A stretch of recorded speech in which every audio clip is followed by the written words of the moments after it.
Hi there, good afternoon, and this is News Today. I am Emefa Akosia Adeti. Coming up this afternoon, alarming irregularities hit this year's WAEC as more than 10 individuals and institutions face arrest, sentencing, and sanctions over examination malpractices. We have details shortly.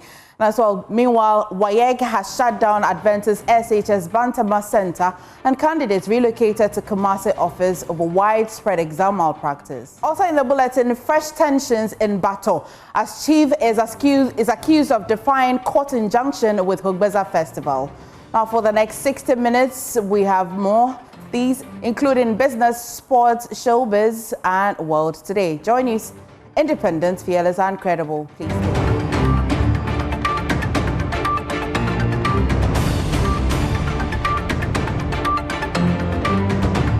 I'm Emefa Akosia Adeti. Thank you for choosing us this afternoon. Now first, some officials of the Ghana Education Service colluded with invigilators and candidates to cheat during the 2025 Basic Education Certificate examination.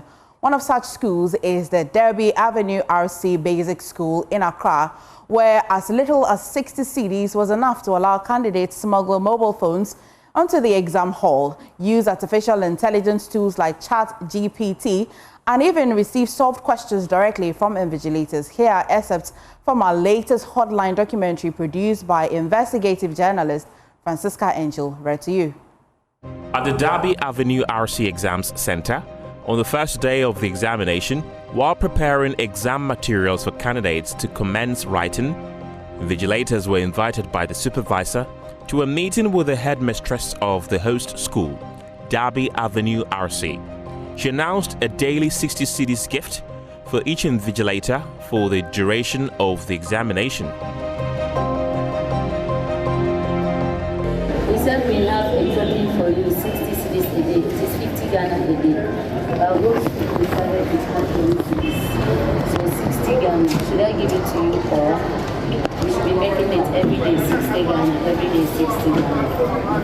So that you know we have catered for you for the week. Because we are public schools. So which one? We would like to take this daily. Daily? Yes. What is it? So after the paper, you bring it? Yes.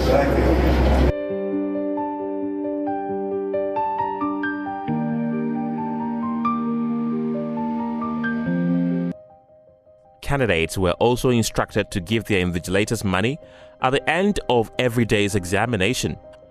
At the St. George's Anglican Basic School Exams Center, payment was made in bulk.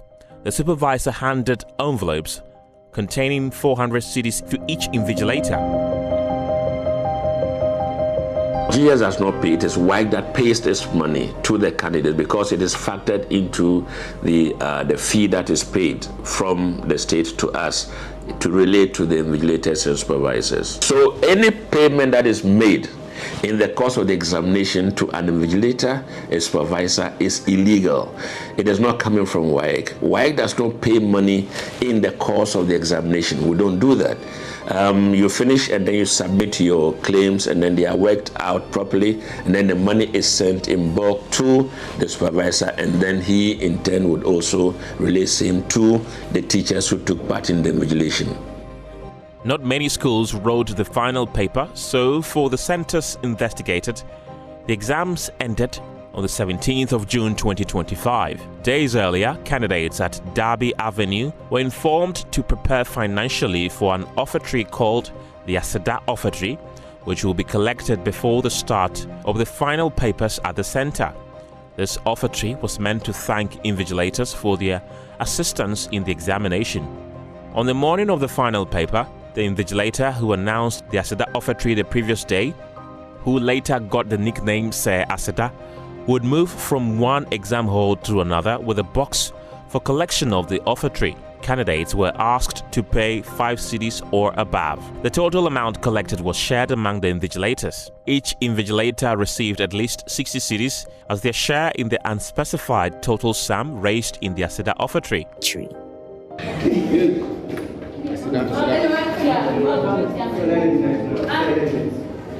How much is that? That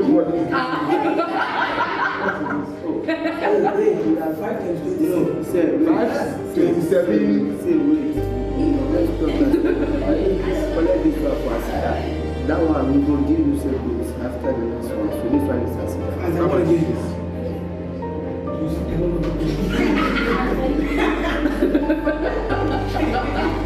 Advice so that you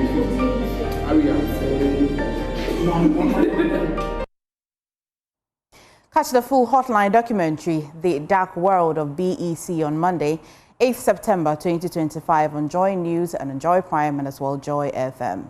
Now, moving on, the West African Examination Council is raising fresh concerns over the scale of examination malpractice in this year's WAEC. So far, over 10 individuals and institutions have been arrested, sentenced or sanctioned for their role in exam irregularities. Public Relations Officer for WAEC, John Kapi, speaking at a press briefing earlier today, says the offences range from collusion and impersonation to the circulation of unauthorized materials. The council warns that such acts not only compromise the integrity of the exam, but also undermine public confidence in the education system. Our monitoring teams have unearthed a series of irregular activities at a number of the examination centers. These include, but not limited to, the following. 1. 2 persons were arrested for impersonation at Ghana College, Kaswa. They were arraigned before court and have been sentenced to 6 months imprisonment each, while their accomplice was sentenced to 8 months imprisonment. The proprietor of Christian IPS Kukrantumi, as well as one of his invigilators, have been arrested for creating a WhatsApp group on which they shared snapshots of questions and solutions to the questions. They have been handed over to the police for further investigations. Ebenezer Finn was arrested at St. Vincent College, Abradunkwa, for impersonation. He has also been arraigned before court. Hannah Lariba, a student of Yeji Senior High School, was arrested for impersonation at the Steps to Destiny Senior High School in Yeji. Another impersonator, Mumni Abdul Hafiz, bolted before the monitoring team could apprehend him. Mr. Kodua Desmond was arrested at Abbott College, Asante Bekwai. He was handed over to the police and subsequently arraigned before court. He had been remanded into police custody for 2 weeks. Osei Asibe Daniel was arrested at Echima Kwanwuma Presbyterian SHS for impersonation. He has been handed over to the police. Raymond Kwasi was arrested at Echima Kwanwuma Presbyterian SHS for contracting Osei Asibe Daniel to write the examination on behalf of Obin Dapa Emmanuel. Maxwell Chamba and Amaglo Livingston were arrested at Sefa Bonsu Royal SHS AG for impersonation. Still on exams, candidates taking the West African Senior School Certificate Examination at the Adventist SHS Bantama in Kumasi have been relocated to the Kumasi office of the West African Examination Council, WAEC, over widespread exam malpractice. Officials from WAEC reviewed the decision during a monitoring tour of examination centers in the Kumasi metropolis by the mayor. The relocation was aimed at protecting the credibility and integrity of the national exams for senior high schools across the West African sub-region. My colleague Emmanuel Bright-Koku joins me via Zoom for details. Emmanuel, are the students sitting for the exams today? Well, MFR, what we understand is today there's no paper for the students. And in fact, we understand that this happened over the course of the week during one of the papers. We understand it was a mathematics paper they were taking. And so it was during this, the normal routine of the WAEC officials at the school that they uncovered this widespread malpractice amongst the students there. In fact, we understand that at least some 60 mobile phones were retrieved from the students, although investigations are still ongoing in that particular instance. We understand that the WAEC will in subsequent, or they are supposed to hold a presser in the head office in Accra, and so that WAEC would have to give us details as to what the decision has been. In fact, what we gathered so far was that whether the students are going to continue to take the exam at the WAEC office in Kumasi, or they are going to take the rest of the papers at their school. That's the Adventist SHS Battor, and that will be the decision of the WAEC going forward. And so the WAEC in Accra would hold a presser on that matter and decide or whether or not the students will continue. In fact, this was actually a concern amongst the students and even parents themselves. They considering the distance from the school, that's the school located in Bantama, and where the WAEC office is located, which is around Amekum. It's quite a distance for them, and so they're hoping that something really suitable will be taken so to ensure that if it's going to be under strict supervision, something rather smooth for them to write their exam could happen for them. And so, MFA, this is what we have been able to gather so far. For that particular school, but let me understand, what's the situation like generally in the region, especially for malpractice? So, MFA, aside from this particular incident that happened at the Adventist SHS Bantama, the exam in the region is quite smooth. In fact, all the students or schools, the over 50 schools in the region are smoothly writing their papers. You go to the schools, in fact, all the students are sitting, comporting themselves to write this exam. In fact, the Ghana Education Directorate or the Ministry of Education here in the region have warned the students and teachers alike to desist from any misconduct that may mar the examination. And so they say that once the students or teachers are found culpable of these exam malpractices, they will be made to face the rigors of the code of conduct of the exam and even the Ghana Education Service. So MFA, generally in the Ashanti region, the exam has been smooth. Right, you're super. Thank you for bringing us updates from the Ashanti region. Now, on phone to discuss this development with me is Dr. Peter Antipati, Executive Secretary of the Institute of Education Studies, IFEST Ghana. Doctor, thank you for joining us this afternoon. So, today we have had 3 different examination malpractice stories lead our bulletin. Has malpractice become widespread? Have cheating candidates become bolder in this, even though we have increased surveillance? Thank you very much, and good afternoon to your viewers. Yes, I think that every now and then we are recording one form of practice or the other. The pressure is coming during the exam period because now WAEC has been able to try and reduce the extent to which papers leak. And therefore, the only avenue for students to engage more practice during the exam period. And that is why we are recording a lot of them at this time. Again, I think that WAEC is becoming more proactive. In previous years, what used to happen is that when these reports are coming, they come in to defend.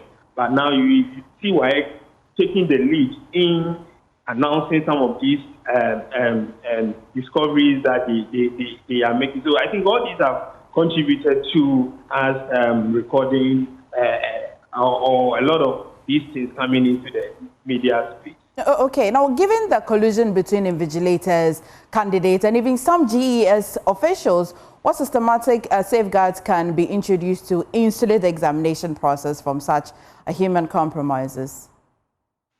Well, I think that we will have to do a whole comprehensive intervention in order to ensure that these things are reduced. I always say that we have to reach the minimum. We cannot eradicate it altogether. One, be very, very tough on who are doing these things. And I why there's you see why some of individuals are going to practice. This is very decisive how our individuals. Those who have stated that the code of conduct should be dealt according to law. Okay. Again, I think that we need to now adopt a preventive approach more than a reactive approach. The reactive approach is people undertaking the malpractice and then WAEC cancelling. The preventive approach will be WAEC now taking chance to announce the various punishments for malpractice before the exams begin. They have a whole code of conduct for examination, and I think that they should not keep it at their website or in their files. I think weeks to exams, just as we do advertisements for other things, they can put money into now advertising the various punishments that goes with the malpractices. And if this is run for 2-3 weeks before exams, I think that it will have a psychological impact on students and invigilators that would want to undertake this. And lastly, as I always say, if you're a teacher and you undertake, you find yourself doing some of these things, apart from GES dealing with you, I think that it should be mandatory for NTC to withdraw your license so that you cannot teach in any education institution in this country. I'm sure that you have this coming to your attention. Cheating candidates are increasingly relying on technology, including AI tools like ChatGPT, as indicated in our investigative piece. What innovative ways? I hear you say that we should advertise the punitive measures, but with this kind of mechanism that you're using, what kind of innovative ways can WAEC and GS adopt to counter these methods? Yes, so one, if you advertise, the student will know that if I go to the exam center with my computer, my phone, or any device, this is the punishment for me. So that will deter those who are risk averse from undertaking that venture at all. So that is one. Two, I think that we need to increase our search strategy when students are entering the exam. The most important thing is to bar them from taking the device into the room, because the very moment that device gets into the room, the student will definitely. And then we also check our invigilators, because our invigilators will definitely allow students to take this device into the room. And that is why instituting some of these CCTV cameras unknowingly to the exam students is very, very important. So when they know that all exam centers are having cameras around, but they don't know which or where the camera is situated, it becomes very difficult for anybody to undergo this. And of course, your piece is perfect. I think your piece would go a long way to deter those who are planning in the future from doing this, because they wouldn't know who they are dealing with and whether they are being recorded or not. So kudos. Thank you so much for joining us today on the news. You're welcome. I'll now take you to the Volta region, where tensions are once again rising in Battor in the northern district of the Volta region as fears of reprisal grow. The disputed paramount chief of the traditional area is accused of plotting to stage another Bazaar festival despite a 2022 court injunction banning it in 2023. The embattled chief allegedly defied a whole high court order and went ahead with a similar event, sparking violent clashes that left 5 people dead. With no arrest made over those killings, residents warn that his latest attempt could drag the community back into chaos. The festival is not go through because of some 2 years ago, the festival you want to do, but the people die for the festival. Then the meet at the UFA. I think say the festival is not go through because of if the festival come, the people, I don't know why it will happen again. So the people go die again, the people not die again. It go work. I don't know. So I want to tell the government. So I want to beg them. So for stop the festival. We are saying Bazaar can be celebrated, but on a ground or on a peaceful ground. What he stated brought a misunderstanding and other things to Battor traditional area. So to cut it short, what happened last 2 years, perpetrators have not been settled. And we are still mourning for our 5 deaths, 5 good deaths. The so-called Togbe Jekle didn't mind whether they are human beings or whatever it is. Now he's planning for a festival again. What is the festival for?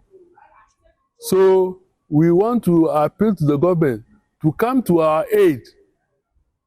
We appeal to the government to come to our aid so that what happened that year should not happen again. Everything will be mixed up.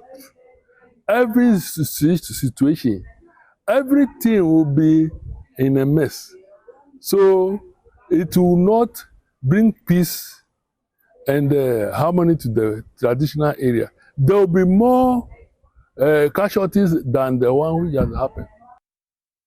Now, the looming unrest comes just weeks after tribal clashes in the Savannah region claimed more than 30 lives, and homo-related violence in Soto Makra left 3 dead. Speaking to the press, the Makaro of Battor, Tagbe Heavy Boboji II, said he is firmly opposed to any festival in the town. He called on the security services to enforce the court injunction and prevent another bloodbath.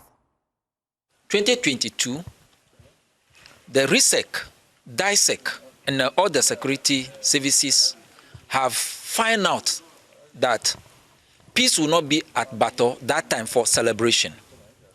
Injunction was given. Unfortunately, our former paramount chief of Battor, now called Thomas Ametry, when the injunction was given to him, he continued. He ignored the injunction. What the security saw that it would happen, surely it happened. We lose 5 men. As I'm talking to you, there is no result. We all believe in Ghana that the law, nobody is above the law. So, when they give you injunction, it means that what you are doing, you must stop. But our former paramount chief of Battor, now called Thomas Ametry, go ahead and we will lose our young men and even one of the chief. We are expecting from the security services to come out with a result for the people who rejected the injunction to be arrested for a trial or for justice. People who lose their families are there up to now, they didn't hear anything. Few days ago, I heard that the same person have planned for another event again. Joining us via Zoom now is the Paramount Chief of Battor Traditional Area, Togbe Patame Ajekle, the 7th via Zoom. Togbe, thank you for joining us this afternoon. First, let's start. What's fueling this tension, in your opinion? Togbe, kindly unmute.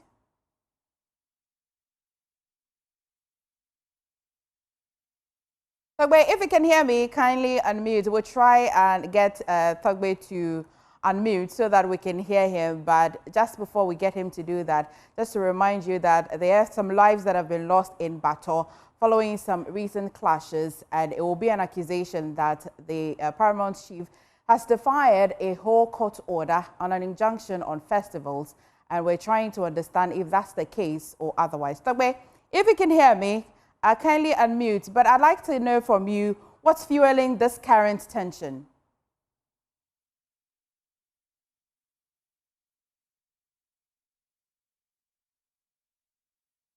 We'll try and see if we can still get Togbe Jekle at least to tell us what's happening in his community, whether or not it is the Hogbeza that he's hoping to launch again that is fueling this quite a recent clash that's happening. Togbe, if you can hear me.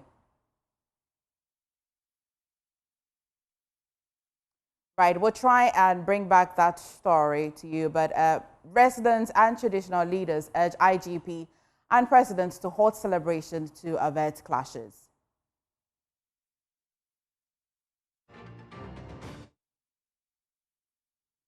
You're watching news today. Please stay. We'll be back shortly. 2022.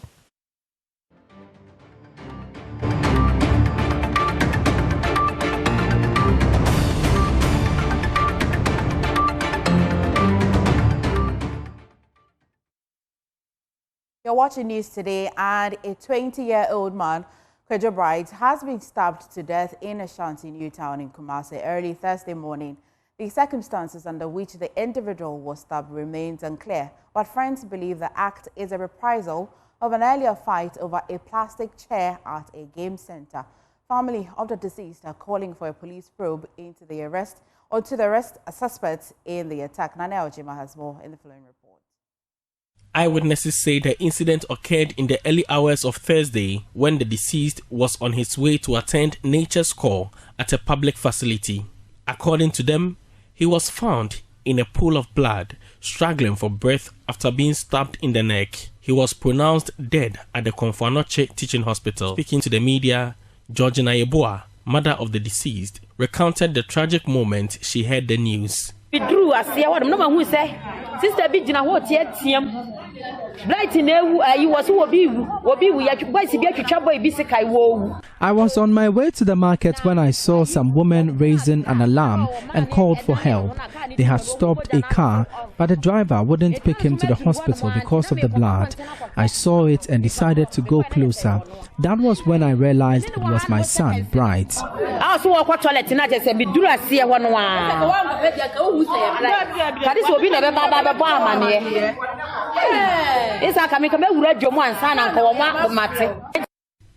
According to friends of the deceased, on Wednesday, the deceased was engaged in a misunderstanding with another individual over a plastic chair at a snooker game center.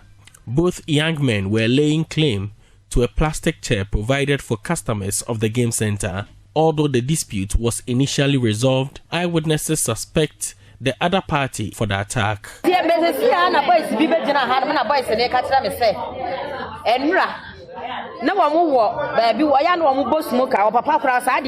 Some boys came close to tell me about an incident at a snooker game center. They tell me one of the men took a seat on which Bright was seated. Bright wanted to take it back and it degenerated into a fight. The guy threatened him and they suspect he is the one who stabbed him in the morning.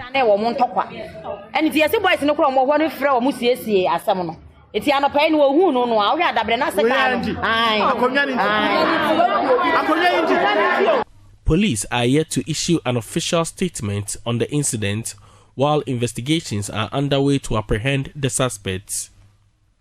For Joy News, Nanaya Ojima, Kumasi. Well, Joe, I'll take you back to the earlier story in the Volta region about some clashes in Battor. And joining us via phone is the Paramount Chief of Battor Traditional Area, Tagbiga Patamia Jekli, the 7th. Now, Tagbi, thank you for trying to reconnect with us. What's fueling the tension in your community? Madam, there's no tension in my community. I left home, Battor, to the regional capital on Monday afternoon. I came back last night. I drove through the night all the way from Ho to Battor. I never saw anybody challenging my car or my presence in Battor. So honestly, there's no tension in Battor. That we have you yourself. Is it the case that we've lost some lives in Battor as well? Sorry? Is it the case that we have indeed lost some lives in Battor? That was 2 years or 3 years ago when my former school father brought people from the front Prince and armed them to come and attack the palace and the traditional council offices. They broke into the palace hall and the traditional council offices.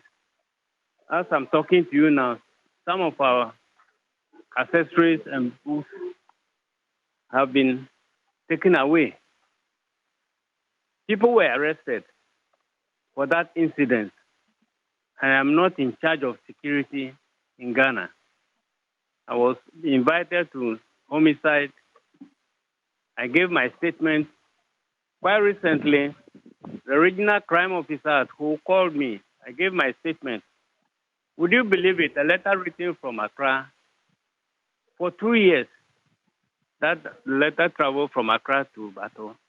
2 years. As I'm talking to you now, there is absolute peace. You can verify yourself without me knowing. You have the facility or the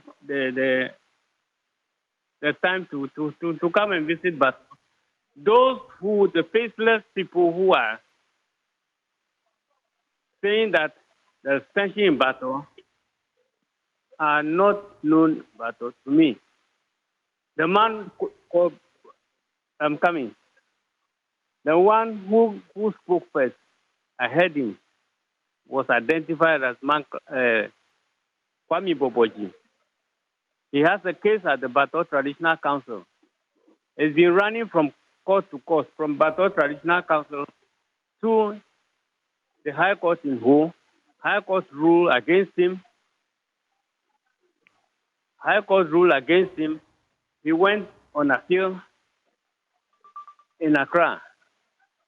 Please, when you get to ask him about the outcome of that, they are the troublemakers. He and Kosi Hoto, the former school father.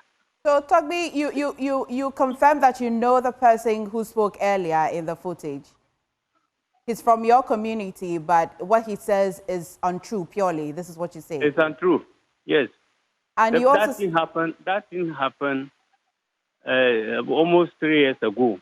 Okay, and you also say that the reports are completely untrue, except that some people broke into the traditional council. I just want clarity on that. No, I admit that 5 people died. Okay. But nobody can blame me because I was not there. I was at home. I have video clips of some of the incidents that took place. They should find out from Kosi Hoto, who was then the presiding member at the North Common District Assembly. So, Togbi, as the paramount chief of the community, are you concerned about the death of these people that you say indeed? Why not? Yes, I'm concerned. And what have you been picking particularly is the cause of their death? The cause of what? The death, the 5 people particularly. I was at home when they called me that people were shooting at the palace and 5 people died. Okay. I was invited by homicide. Police said you can verify from them. So is it the case that indeed there's an injunction on the celebration of Bazaar in your community? Sorry? Is it the case that indeed there's an injunction of Bazaar, celebration of Bazaar? There was no injunction. I am challenging them to bring that injunction. Let me explain it to you. They went to Ho High Court, and the judge, I don't have the decision of the judge here. Okay. He gave them 10 days. After the 10 days, because preparations were far advanced, we went to one of the programs, which is a candlelight procession. All through the night, I was sleeping at home. Then the next day, instead of going back to home on notice, the traditional council, they went to Sugakofa High Court. And the judge granted them that Sugakofa. So I called the festival off. I have evidence. I've given it to the police. So why are they trying to blame me? That is not connected. Nobody has disturbed me on 12 June. You can call the Volta Regional House of Peace. The Judicial Committee of the Volta Regional House of Peace ruled by people that what possible thought. Okay. Togbi, thank you for speaking to us today.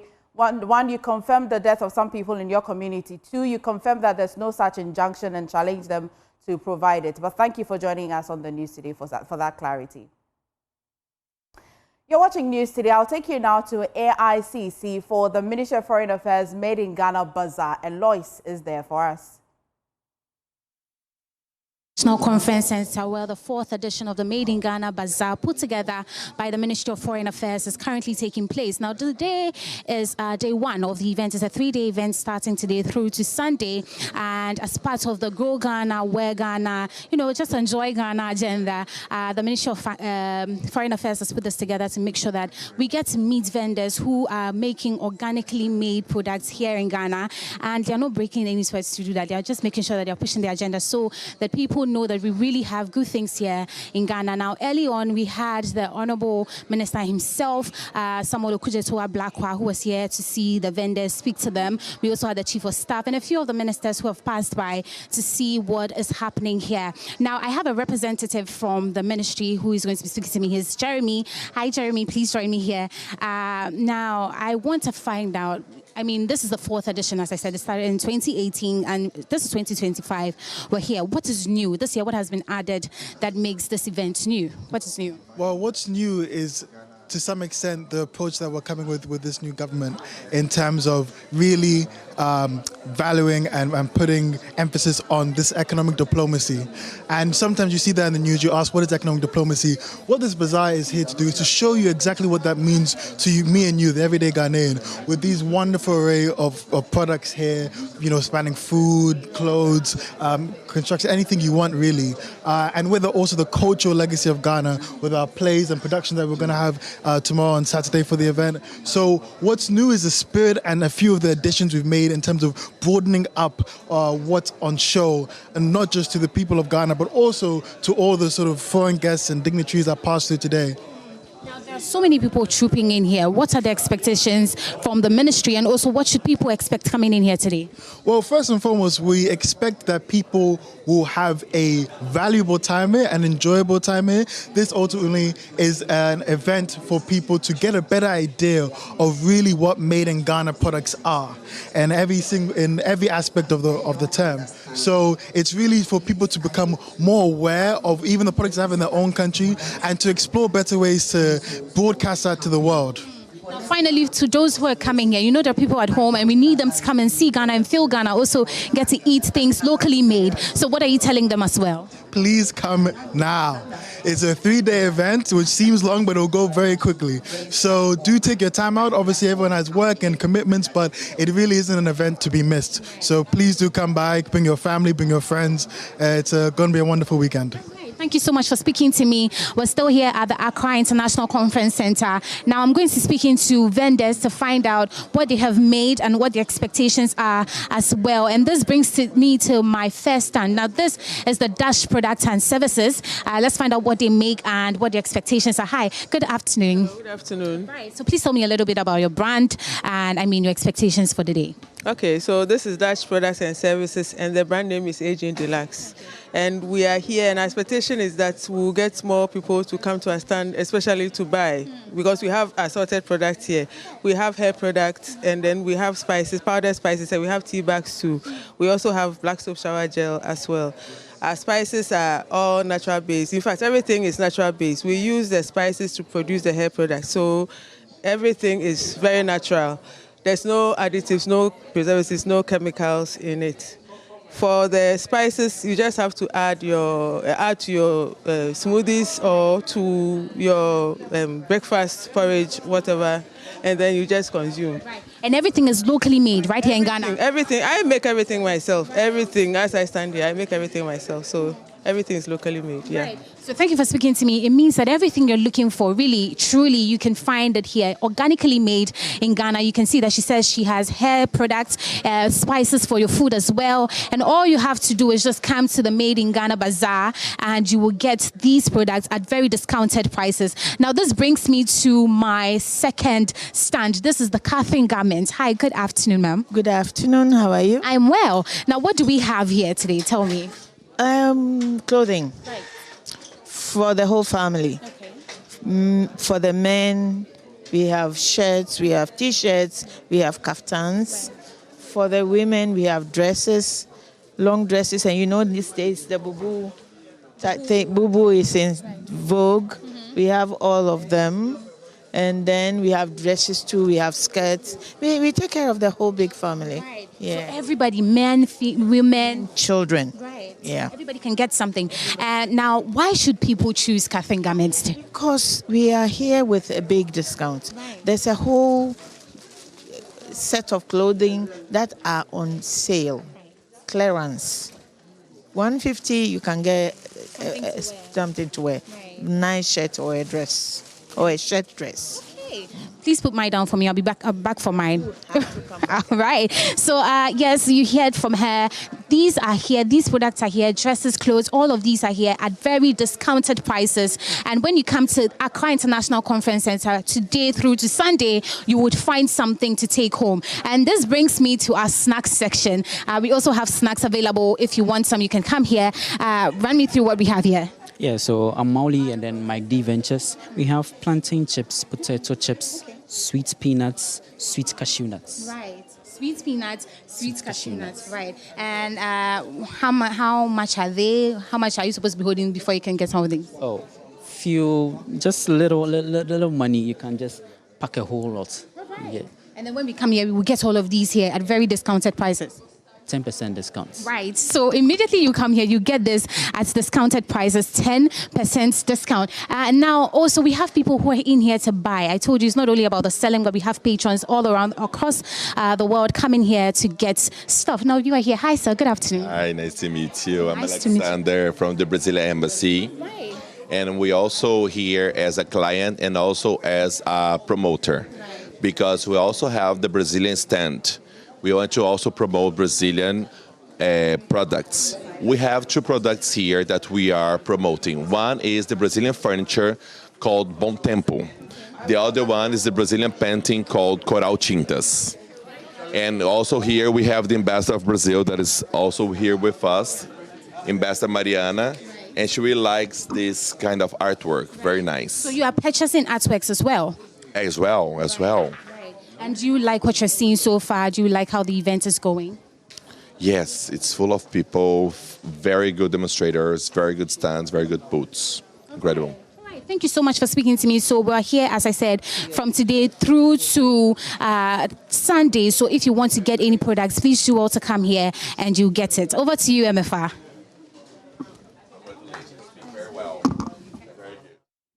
Well, thank you, Lois. You don't want to miss that bazaar happening at the Accra International Conference Center. You're watching News Today. Please stay. Winston Taki comes up with business updates.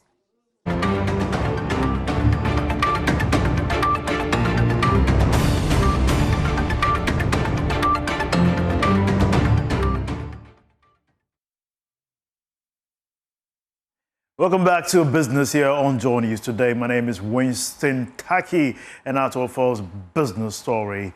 The National Chairperson of the Ghana Association of Financial NGOs, Spencer Bedu, is urging government and the Finance Ministry to prioritize the long-awaited microfinance sector policy to strengthen the industry. Speaking to Joy Business at the 8th Annual General Meeting and Symposium of the Ghana Association of Financial NGOs, Mr. Bedu said the policy is critical to addressing the challenges confronting rural and microfinance institutions. Microfinance policy has had its history, a long history. It's become cyclical. The policy was almost ready, a few years back, and it did not, get passed. It was worked on, and it's still in the stages of it's being discussed.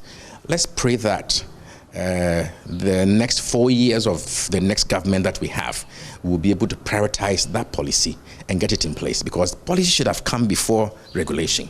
But in that case in Ghana, there was regulation, before policy was put together. We still don't have the policy. So I would say let government, let the central bank, let Ministry of Finance prioritize the policy and ensure that there's a policy that spells out clearly what microfinance is, what we need to do in there, and I think that will help the whole industry. Moving on, Star Assurance, one of Ghana's leading insurance providers, has officially unveiled Star Health, a new subsidiary dedicated to provide health insurance. The move aims to boost private health insurance in Ghana and also ensure delivery for Ghanaians. There is more in this report. Star Assurance Group marks the official entry of Star Health into the healthcare insurance space. The initiative aims at complementing the National Health Insurance Scheme and providing Ghanaians with broader, more flexible healthcare coverage options. Speaking at the launch, Chief Executive of Star Health, Ronald Opong-Adom, said the team is fully prepared to serve the Ghanaian market with comprehensive health insurance solutions. He also highlighted some of the packages that will be made available under the scheme. 3 years ago, the dream was conceived and we began working towards it. So Star Health Insurance has been delivering healthcare for the past 3 years. Today is an official launch to announce our presence to the Ghanaian market, that our doors are open and they have always been open for the last 3 years. At the moment, we have packages for corporates, organized groups, and for corporates and organized groups, to initiate a package, all you need to do is to have a minimum of 10 persons. Then you qualify for the corporate or grouping coverage. Then we also have coverages for families, or households, if I should put it. and that all you require is a minimum of 3 persons. Representing the Chief Executive Officer of the National Health Insurance Authority, Dr. William Omane Ajekum, who is the Director of the Private Health Insurance Scheme Directorate, congratulated Star Assurance Group on its new initiative. He, however, cautioned on licensed entities operating disguised insurance services to desist from the practice, stressing that the National Health Insurance Authority will not tolerate such illegal operations. Let me take this opportunity to sound a clear warning that the NHIA will not tolerate unlicensed entities attempting to run private health insurance in disguise, often under life insurance or other arrangements. Such practices put citizens at risk and undermine public trust, and the authority will not hesitate to enforce the law and bring such perpetrators to book. Beyond regulation, we also recognize and commend the Star Assurance Group for its broader contributions through health education, community programs, partnerships that support Ghana's overall health agenda. The launch of Star Health is expected to expand private health insurance options in Ghana, complementing the National Health Insurance Scheme and strengthening access to quality health care. That's all for business. We have more news for you right after this break. Stay tuned.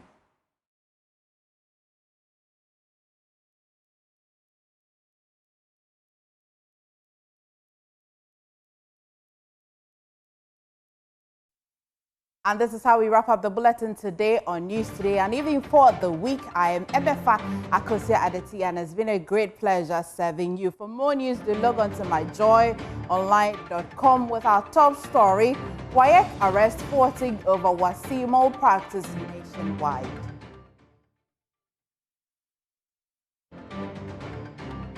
Thank you for watching.